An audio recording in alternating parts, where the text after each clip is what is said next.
कि लग्नेश किसी भी भाव में बैठे हैं तो उसका रिजल्ट क्या होगा। उदाहरण के लिए यदि लग्नेश फर्स्ट हाउस में ही बैठ जाते हैं तो ऐसे व्यक्ति को एक राजयोग मिल गया। सभी मित्रों को जय सिया राम, जय जय हनुमान।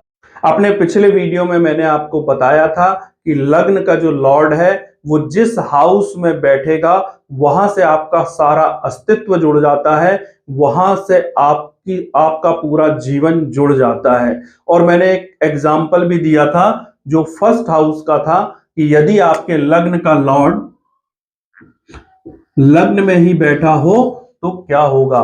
दोस्तों आज हम बात करेंगे पूरे 12 हाउस में यदि लग्नेश है तो किस भाव में लग्नेश का क्या फल होगा।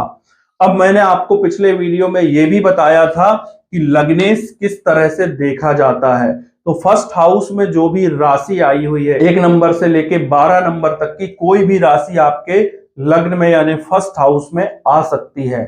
तो जो भी राशि आपकी कुंडली के फर्स्ट हाउस में है उसका स्वामी जो है वो आपका लग्नेश कहलाएगा, लग्नाधिपति कहलाएगा, लग्न का लॉर्ड कहलाएगा। अब लग्न का लॉर्ड फर्स्ट हाउस में क्या करता है ये मैंने पिछले वीडियो में बताया है, आप जाके जरूर देखें। उसको देखना इसलिए भी जरूरी है कि अभी जो चीजें मैं बता रहा हूं यदि वो मैच नहीं हो रही हैं तो इसका मतलब है कि कहीं ना कहीं आपके लग्नेश पीड़ित हैं या विपत तारे में है, प्रत्यरी तारे में है या वध तारे में है। तो अभी हम समझते हैं कि मान लीजिए आपके जो लग्न के लॉर्ड हैं लग्नेश हैं वो सेकंड हाउस में बैठे हुए हैं, वो कोई भी ग्रह हो सकता है। तो ग्रह के कारक तत्वों को आपको जोड़ना है। ग्रह के कारक तत्व क्या हैं वो भी मैंने आपको वीडियोस में बताए हैं, आप सर्च करिए और देखिए। तो ग्रह के कारक तत्वों को आपको जोड़ लेना है। यहां पर लग्नेश को भाव के साथ जोड़ना है। मान लीजिए कि आपके लग्नेश जो है वो दूसरे भाव में बैठे हैं तो होगा क्या, एक रूल हमेशा याद रखिएगा, लग्नेश जहां पर भी बैठेंगे, मैं घर की बात कर रहा हूं यानी भाव की, हाउस की, लग्नेश जिस हाउस में बैठेंगे उस हाउस के एनवायरमेंट में, माहौल में आपको सारा जीवन रहना पड़ेगा, आप रहेंगे। ये बिल्कुल प्रैक्टिकल रूल है कि लग्नेश जिस हाउस में भी बैठेंगे उस हाउस के एनवायरमेंट में, उस हाउस के माहौल में आप लाइफ टाइम रहेंगे। ये हो गया पहला रूल। दूसरा रूल ये है कि लग्नेश जिस राशि में बैठे होंगे, पहले मैंने बोला भाव यानी हाउस, अब यहां पर इस हाउस में कोई भी राशि हो सकती है 1 नंबर से लेकर 12 नंबर तक। तो जिस राशि में लग्नेश बैठेंगे उस राशि से संबंधित आपका प्रोफेशन होगा, आपका कैरियर होगा, आपके काम होंगे। आप लाइफ टाइम उन कामों में लगे रहोगे, कहीं ना कहीं से आपका इन्वॉल्वमेंट उन कामों में रहेगा। यदि अभी तक नहीं है तो आप देखना कि आप उस काम में जरूर जाओगे, आपका इन्वॉल्वमेंट वहां पर जरूर रहेगा। तो जो दूसरा भाव है वो है फैमिली का, पैसे का, हमारी वाणी का। तो इन सारी चीजों के माहौल में आप रहोगे यदि आपका लग्नेश सेकंड हाउस में बैठा हुआ है, यानी आप परिवार के साथ बहुत अटैच रहोगे। आप पैसे कमाने के लिए, वेल्थ क्रिएट करने के लिए आपको माहौल मिलेगा और आप उसी माहौल में जीवन भर रहेंगे। हो सकता है कि आप भाषण के माध्यम से, स्पीच के माध्यम से भी वेल्थ क्रिएट करें, क्योंकि ये सारे एट्रीब्यूट सेकेंड हाउस के हैं। यदि आपका लग्नेश थर्ड हाउस में है तो थर्ड हाउस के एट्रीब्यूट्स को लग्नेश के साथ क्लब करना है और आपको पता चलेगा कि आप पूरे जीवन किस एनवायरनमेंट में रहने वाले हैं। यदि लग्नेश थर्ड हाउस में है तो आप ऑनलाइन कामों से जुड़े हो सकते हैं, आप टूर एंड ट्रेवल्स वाले काम में जुड़े हो सकते हैं, आप किसी भी तरह के डॉक्यूमेंट्स से संबंधित काम में जुड़े हो सकते हैं, आप जो है सोशल मीडिया या ऑनलाइन जितनी भी चीजें हैं, टीवी वगैरह है, एंकरिंग वगैरह है, इन सभी कामों से जुड़े हो सकते हैं। दोस्तों यदि आपका लग्नेश फोर्थ हाउस में है तो ये भी एक बहुत अच्छा राजयोग है, क्योंकि जो चौथा भाव है वो हमारी लग्जरी का है, हमारे कंफर्ट्स का है। तो यदि लग्नेश आपके फोर्थ हाउस में है तो आपको लग्जरी जरूर मिलेगी, आपको कंफर्ट जरूर मिलेंगे, हर तरह के सुख मकान का सुख, वाहन का सुख, ये सारी चीजें आपको जरूर मिलेंगे। आप जो है बेसिक एजुकेशन आपकी बहुत बढ़िया रहेगी, आपके पास अच्छी प्रॉपर्टी रहेगी। ये फोर्थ हाउस के एट्रीब्यूट्स हैं। यदि लग्नेश यहाँ पर है तो यह स्थिति बनेगी।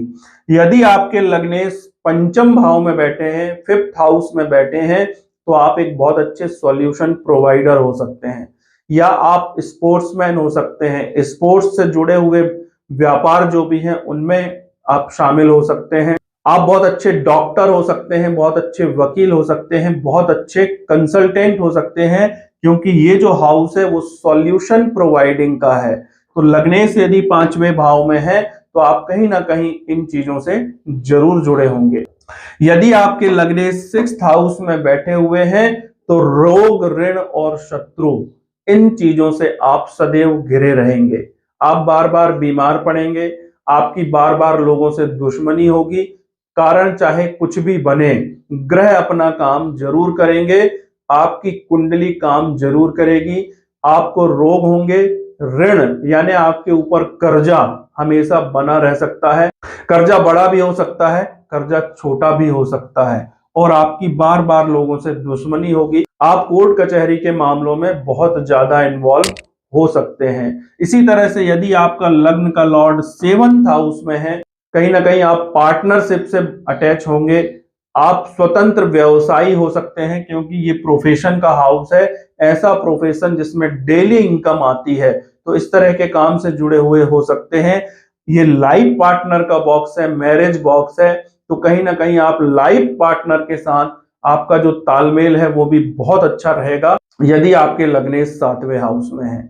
इसी तरह से यदि आपके लग्न का लॉर्ड यानी लग्नेश आठवें भाव में है, तो ये भाव है दुख का, तकलीफ का और पीड़ा का। ये अच्छी स्थिति नहीं है, क्योंकि लग्नेश आ गए हैं पीड़ा वाले हाउस में, तो आपको तरह तरह की तकलीफें, तरह तरह की पीड़ाएं, तरह तरह की समस्याएं हमेशा लगी रहेंगी। यदि आप इस हाउस का उपयोग करना शुरू कर देते हैं तो फिर स्थिति बदल जाएगी, फिर आपको समस्याएं नहीं आएंगी, पीड़ाएं नहीं आएंगी। दोस्तों, यदि आपके लग्नेश नौवें भाव में है तो ये भी बहुत अच्छा भाव है। ये पिता का भी भाव है, हमारे पूर्वजों का भी भाव है, ये हायर लर्निंग का भाव है, ये लंबी यात्राओं का भाव है, ये हमारा भाग्य भाव है। तो इन सारी चीजों से आप जुड़े हो सकते हैं, फैमिली बिजनेस से जुड़े हो सकते हैं, अपने पिता के कामों से जुड़े हो सकते हैं। धर्म, पूजा पाठ, अध्यात्म, प्रवचन आदि जो भी है वो सब यहीं से देखे जाते हैं, तो इन कामों में भी आप इन्वॉल्व रहेंगे।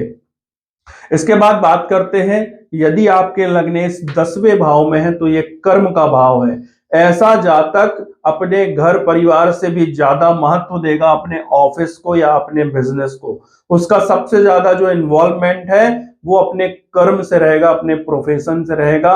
उसको ऑफिस में बहुत कंफर्ट फील होगा, उसको अपने बिजनेस में, जहां उसकी दुकान है, वहां पर बहुत ज्यादा कंफर्ट फील होगा। यदि वो जॉब में है तो उसको अपने जॉब वाले ऑफिस में भी बहुत अच्छा लगेगा, क्योंकि लग्नेश कर्म के भाव में आ गए हैं। दोस्तों, यदि लग्नेश आपके 11वें भाव में आ गए हैं तो ये भाव है हमारे फ्रेंड सर्कल का, ये है सोशल कनेक्टिविटी का, और ये है प्रॉफिट एंड गेन का। तो ऐसे जातक का बहुत बड़ा फ्रेंड सर्कल होगा।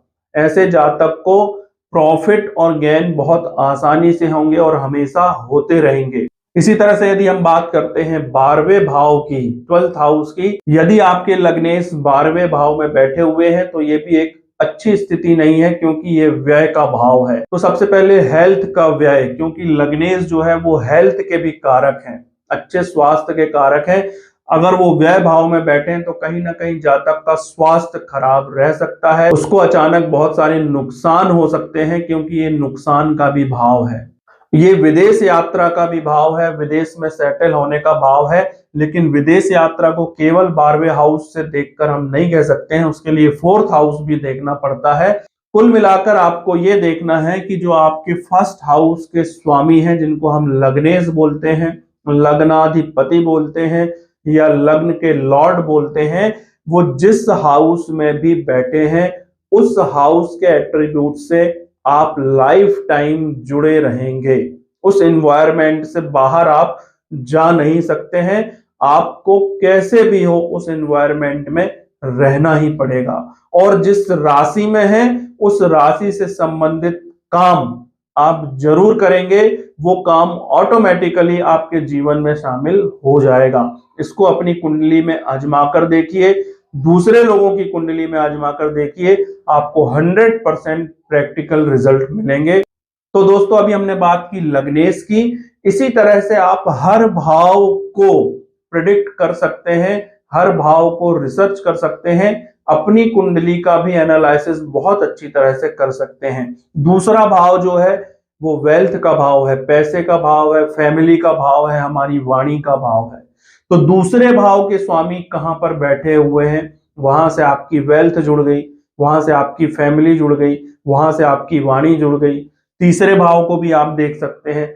हर एक भाव को इसी तरह से देखा जा सकता है, समझा जा सकता है और अपनी कुंडली का विश्लेषण खुद किया जा सकता है। तो दोस्तों इसी तरह की महत्वपूर्ण जानकारियां जो ज्योतिष से संबंधित हैं, धर्म और अध्यात्म से संबंधित हैं, हम अपने चैनल में आपको दे रहे हैं। यदि आपने अभी तक हमारे चैनल को सब्सक्राइब नहीं किया है तो जल्दी से सब्सक्राइब करें। यदि वीडियो जो अच्छे लगते हैं तो उन्हें लाइक करें, ज्यादा से ज्यादा लोगों में शेयर करें। कुछ पूछना है तो कमेंट करें। आपने मेरी बातों को बहुत गंभीरता से सुना, इसके लिए आपको बहुत बहुत धन्यवाद। मिलते हैं अगले वीडियो में।